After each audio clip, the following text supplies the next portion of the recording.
Voilà, donc nous continuons le catéchisme de Spirago. Après avoir considéré l'Église dans son ensemble, avec notre Seigneur Jésus-Christ, chef de l'Église, eh bien, nous voyons le chef visible de l'Église,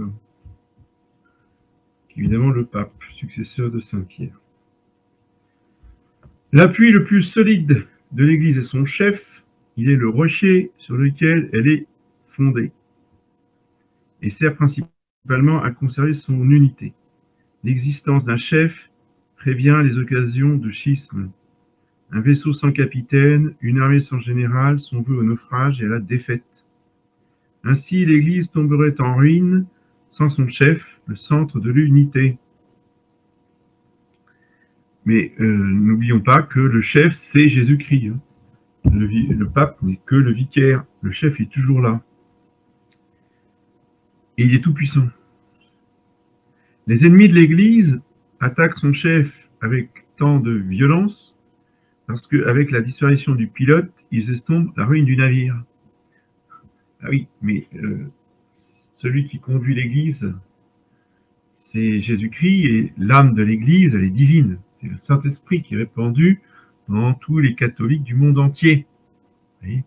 Donc c'est pour cela que les ennemis ne pourront jamais arriver à faire disparaître totalement l'Église de la surface de la terre. Le Christ a constitué Saint Pierre comme chef des apôtres et des fidèles. En effet, il lui a dit « Paix mes agneaux, paix mes brebis », et il lui a remis les clés du royaume des cieux, et il a souvent honoré des distinctions particulières. Donc quand il lui dit « paix » du verbe « paître », qui est un impératif présent, c'est après la résurrection, bien sûr. Hein, ce n'est pas avant son reniement, c'est après son reniement, et après qu'il ait réparé son reniement par 3 déclarations d'amour de notre Seigneur. Donc après sa résurrection, Jésus-Christ apparut aux apôtres au bord du lac de Génézareth et demanda 3 fois à Saint Pierre s'il l'aimait. Et sur sa réponse affirmative, il lui remit la conduite des brebis, c'est-à-dire des apôtres, et des agneaux, c'est-à-dire des fidèles. Les apôtres sont des pasteurs, et ils sont appelés ici des brebis par rapport à Saint Pierre. Déjà avant sa résurrection, Jésus-Christ avait promis à Saint Pierre la primauté dans l'Église, une promesse dans le futur. Sur la route de Césarée à Philippe, il avait loué Pierre de sa courageuse profession de foi.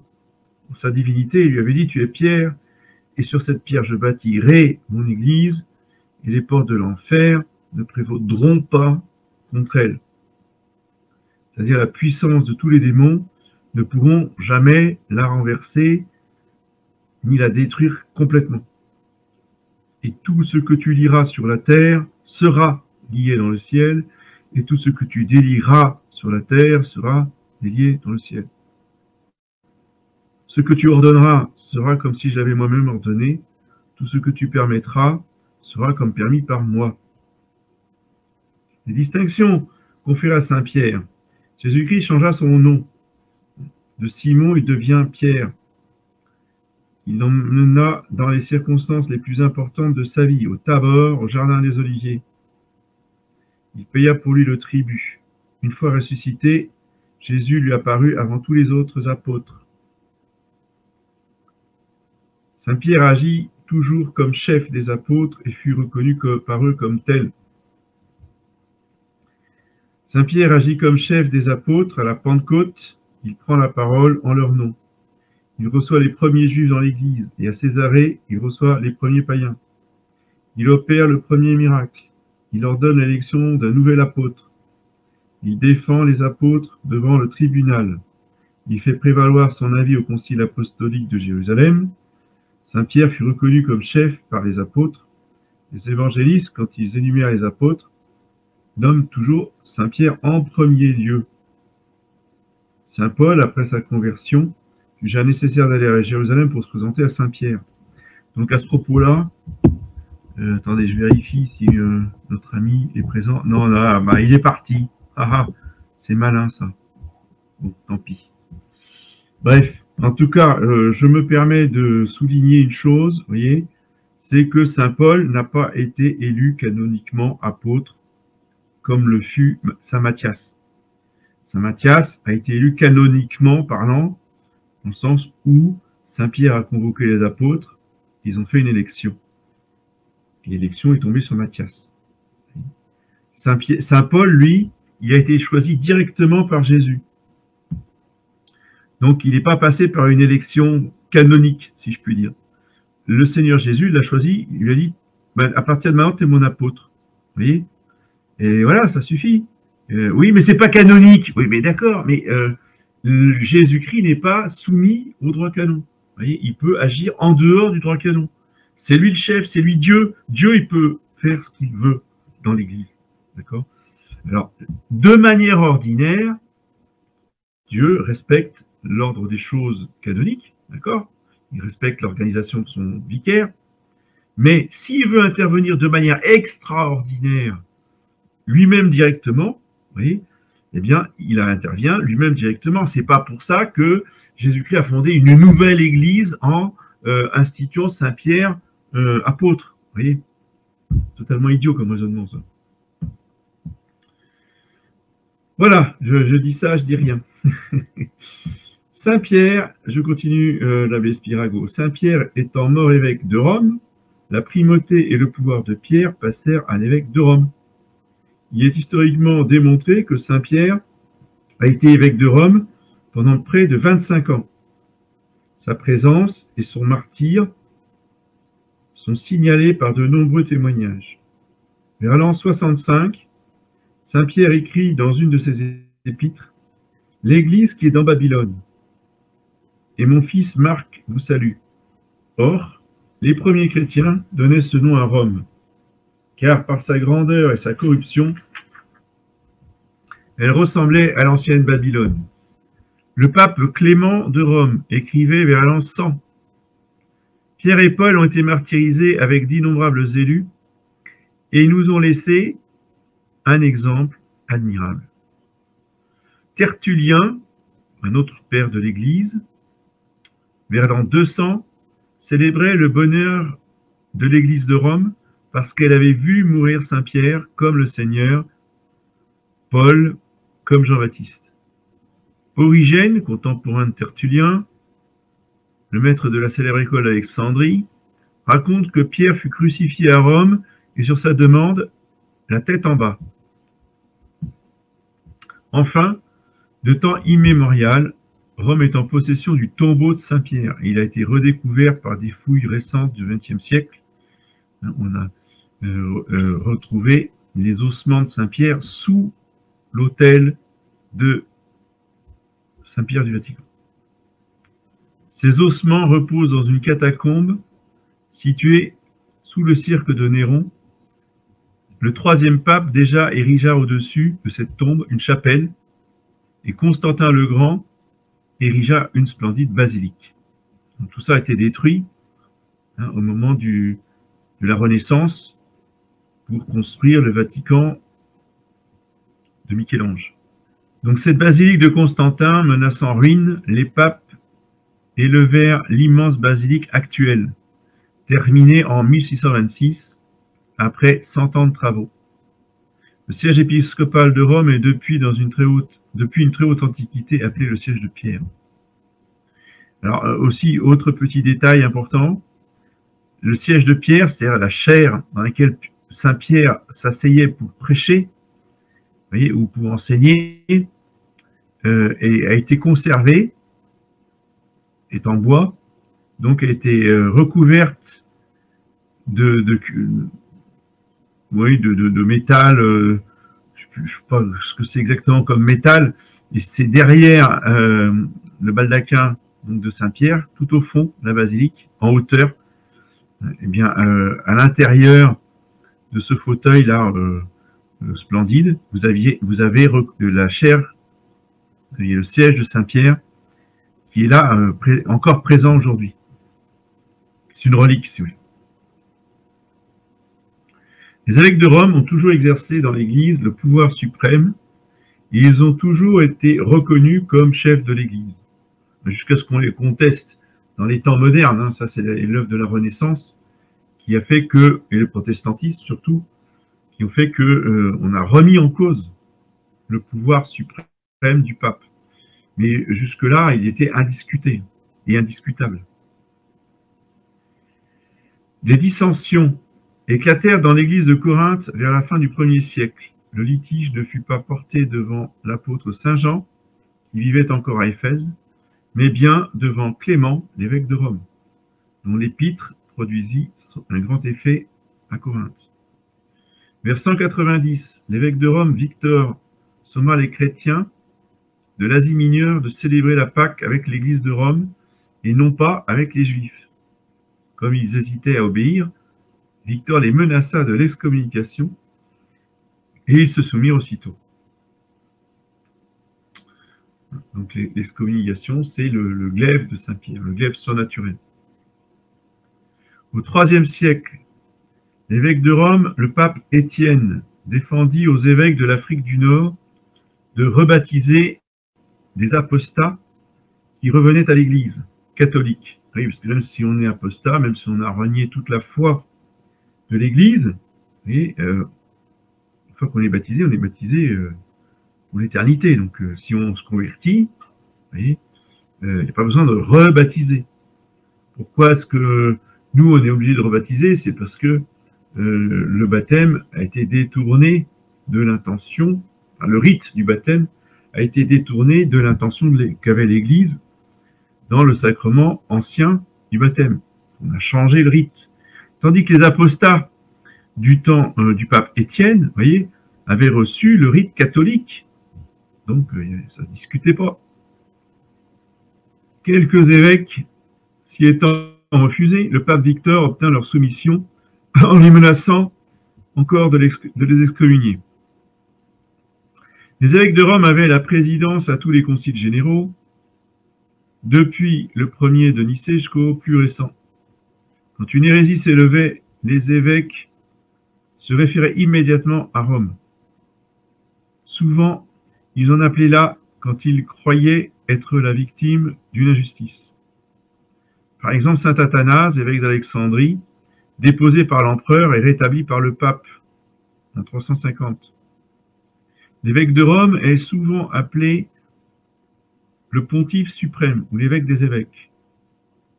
Quand la lettre de saint Léon le Grand fut lue par la bouche de saint Léon, que celui qui a une autre foi soit anathème. Le Christ veut que saint Pierre ait des successeurs sans interruption jusqu'à la fin du monde. Il concile du Vatican. Sans interruption, ça veut dire qu'il y aura toujours un successeur à Saint-Pierre.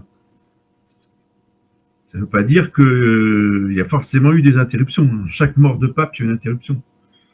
Mais cette interruption ne sera jamais définitive, vous voyez, sauf au moment du jugement dernier. Jamais donc c'est pour ça que nous attendons un pape catholique. Et nous prions pour que le Seigneur Jésus nous envoie un pape catholique. C'est notre devoir. On ne peut pas dire, ah ben c'est terminé, il n'y a plus de pape jusqu'à la fin du monde, c'est fini, il n'y a plus d'évêques. Les évêques tucs, il n'y a rien. Les évêques Lefebvre, il n'y a rien. Il n'y a plus rien, il n'y a plus de pape, il n'y a plus de prêtre. Etc. Donc ça, si on dit ça, on n'est plus catholique. On quitte l'Église ipso facto. D'accord ? Donc ça, c'est très important, vous voyez, de tenir qu'il y aura des évêques jusqu'à la fin du monde, qu'il y aura des papes jusqu'à la fin du monde. Ça ne veut pas dire qu'il y en aura partout et qu'il y en aura tout le temps. L'évêque de Rome est par conséquent appelé pape, ou Saint-Père, sa sainteté, le Père de la chrétienté, le vicaire de Jésus-Christ. Le Sauveur ayant dit à Pierre, tu es bienheureux Simon, fils de Jean, on avait donné au pape le titre de sa béatitude. Au lieu de cela, on dit aujourd'hui sa sainteté, qui s'applique à la haute dignité de ce ministère. Sa béatitude, vous voyez, est réservée pour les patriarches, pour le patriarche d'Alexandrie, pour le patriarche de Constantinople, etc. Mais pour le pape, c'est sa sainteté. La fonction de pouvoir du pape s'appelle quelquefois siège de pierre, Saint-Siège ou siège apostolique. Ce titre provient de la chaire ou trône, ou d'après l'usage juif, Pierre s'asseyait pour enseigner ou célébrer la liturgie. Le siège du pape étant à Rome, le pape est quelquefois appelé le pape romain, et l'église gouvernée par lui est appelée l'église catholique romaine. On compte aujourd'hui environ 260 papes, oui, il parle de son temps, hein, c'est, je rappelle, début 20e. Près de 60 des 4 premiers siècles sont honorés comme des saints, 33 d'entre eux souffrirent le martyre. En dehors de Saint-Pierre et de Pie IX, aucun pape ne régna plus de 25 ans. Oui, c'est clair, et le Jean-Paul II ne rentre pas dans le compute, si je puis dire. Le pape actuel, donc de son temps, était Léon XIII. Alors, le pape a dans l'épiscopat une primauté d'honneur et la juridiction suprême sur toute l'Église catholique. Le pape a la primauté d'honneur dans l'Église. Le pape est le souverain pontife et le prince de l'épiscopat. Le pape ne représente pas le sauveur avec les opprobres de la croix, mais le sauveur glorieusement régnant dans les cieux et jouit des honneurs suivants. Il prend un nom nouveau, comme Saint-Pierre, dont le nom avait été changé par Jésus-Christ, ce qui indique qu'il ne doit plus s'occuper que de sa charge. Le pape porte la tiare, c'est-à-dire une mitre avec 3 couronnes, qui représentent le magistère doctrinal, le sacerdoce et la royauté pontificale. Donc, le magistère infaillible de l'enseignement, le sacerdoce et l'épiscopat, évidemment, le pouvoir épiscopal sur l'Église catholique entière, et la royauté pontificale, c'est le pouvoir temporel sur les États pontificaux. Il est quelquefois représenté avec une crosse surmontée d'une croix. Il est revêtu d'une soutane en soie blanche. On salue le pape en lui baisant les pieds, pieds recouverts d'une mule. Alors, la mule, c'est pas l'animal. La mule, c'est la sorte de chausson liturgique, décoré, vous voyez, que le pape porte pour les cérémonies, et en particulier quand il est en audience. Et donc, on fait 3 génuflexions devant lui, en avançant, 3, comme pour le vendredi saint, pour embrasser la croix de Jésus.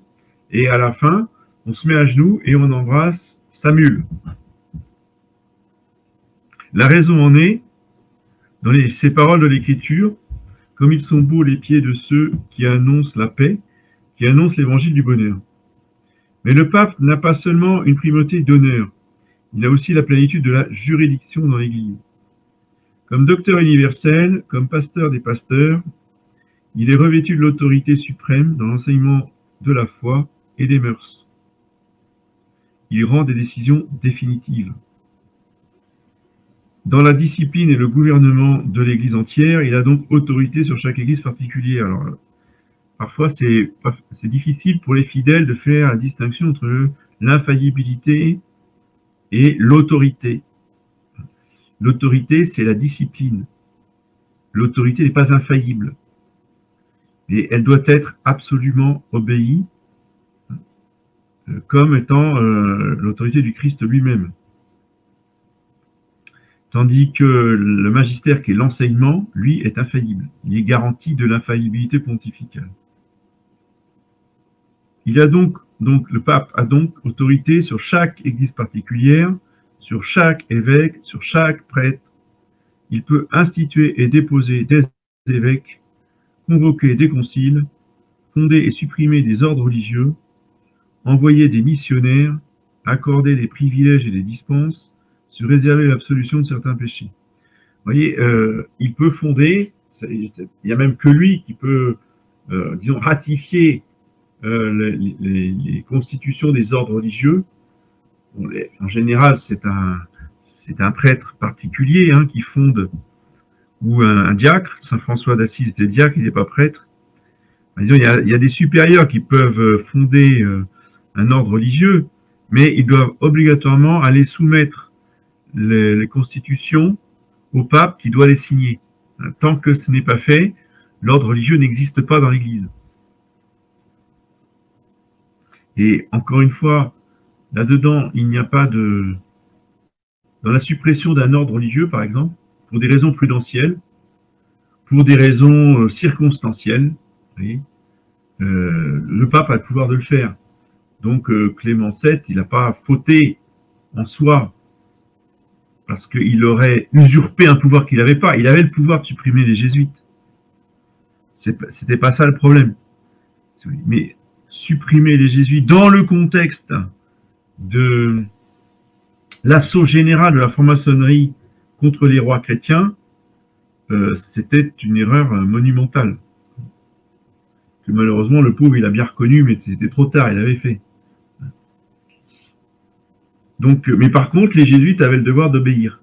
Ça, ils ne pouvaient pas ne pas obéir, même si c'était une erreur et qu'ils pouvaient, certains quand même, avaient compris que le pape il faisait une grosse bêtise.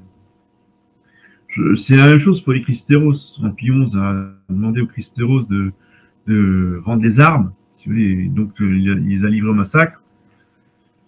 Eh ben, eux, ils avaient le devoir d'obéir, c'est tout. C'est pas pour ça que le Pie XI avait raison de faire ça. C'est ça le problème de l'obéissance.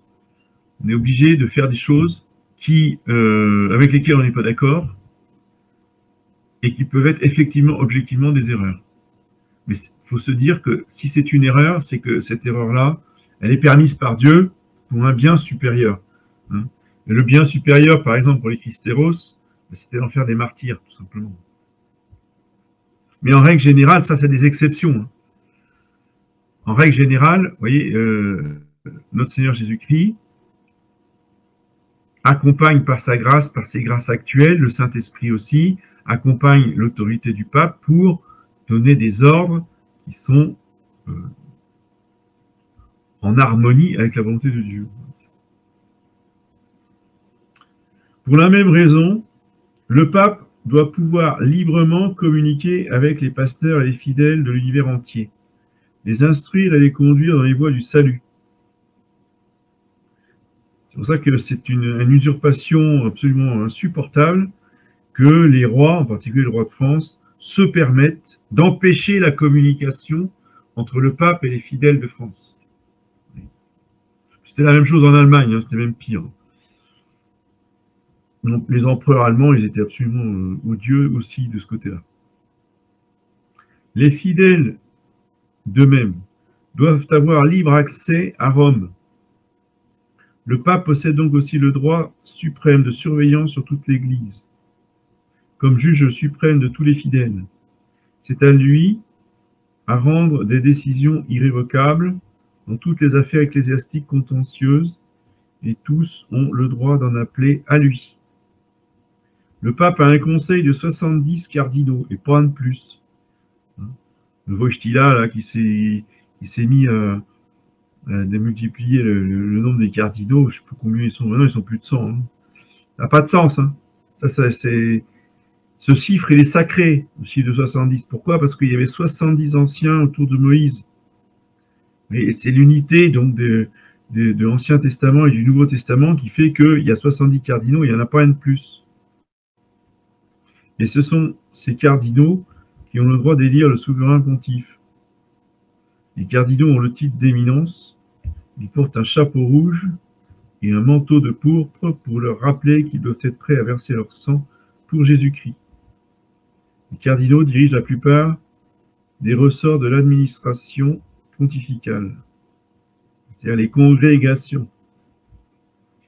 Congrégation de l'index, congrégation pas de la Sainte Inquisition, la congrégation des rites, etc., etc. Le pape est indépendant de tout souverain temporel et de toute autorité ecclésiastique. Les papes ont, pendant de longs siècles, été eux-mêmes souverains temporels des États pontificaux. Voici comment ces États se constituèrent. Dès les premiers siècles, les papes acquirent de grands biens par donation. À partir de Constantin le Grand, les empereurs et les gouverneurs impériaux, ne résidant plus à Rome, les papes exercèrent une sorte de suzeraineté sur le pays romain et l'Italie centrale. Puis le roi franc Pépin le bref, donna au pape les territoires romains conquis sur les Lombards, avec quelques villes sur la côte orientale de l'Italie. Les papes perdirent leurs États 77 fois, mais rentrèrent toujours en leur possession. Napoléon leur en ravit, les leur ravit en 1809, et ils les recouvrirent au congrès de Vienne en 1815. De 1859 à 1870, le royaume d'Italie s'annexa toutes les possessions du pape, à l'exception de Rome, et en 1870, même Rome a été annexée. Il ne lui reste plus que le Vatican, qui est un tout petit territoire de 8 km², ce qui n'est rien du tout. Le pouvoir temporel était d'une grande utilité pour l'Église.